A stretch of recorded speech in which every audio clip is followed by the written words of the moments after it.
dunidan aynu ku noolahay waxa aynu ka heli karnaa shakhsiyad tiraya oo afkaartooda dambiga ay aamusan tahay balse shacabka ku faafin kara hadafkooda. shakhsiyaadkaasina waxa ay noqon karaan madaxweynayaal, askar, dad kale oo horgaame ah. gudaha barnaamijkeena waxa aynu ku ogaan doonaa cidda ay noqon karaan dambiilayaasha sida fudud dhagarta u faafin kara. Mr. Adam Wolf waxa uu ka mid ahaa madaxdii sirdoonka ee Hitler wuxuuna qaabilsanaa habka colaadaha loo abuuro.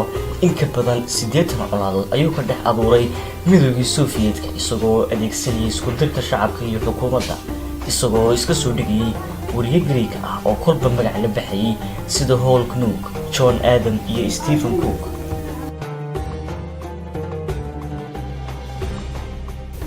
General Black Cherry oo ka mid ahaa ciidamada Marineska ee dalka Mareykanka waxa hawlgal ciidan loogu diray dalka Iraq sanadkii 2007 balse si lama filaan ahayd waxa gacantiisa soo gashay luul qiimihiisu uu gaadhay $70 bilyan oo dollarka Mareykanka ah oo uu lahaa Saddam Hussein.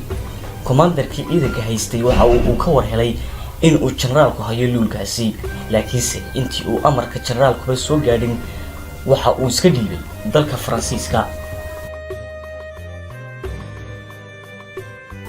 Luis Guarafito waxa uu ahaa shakhsi khaarijin jiray cid kasta oo uu ka shakiyo Mussolini.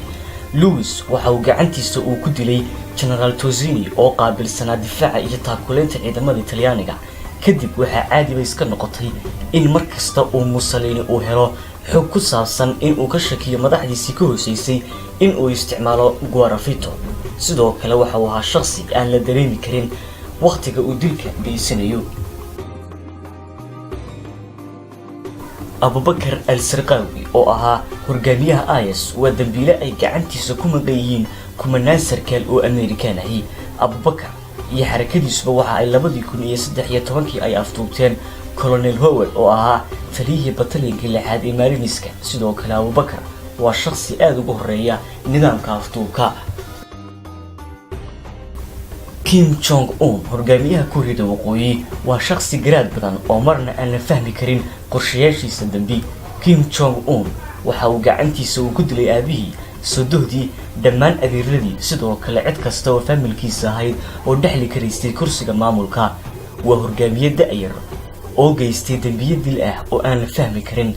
waxaa lagu qiimeeyaa in uu yahay dictator adag oo xataa ka mayal adag Hitler.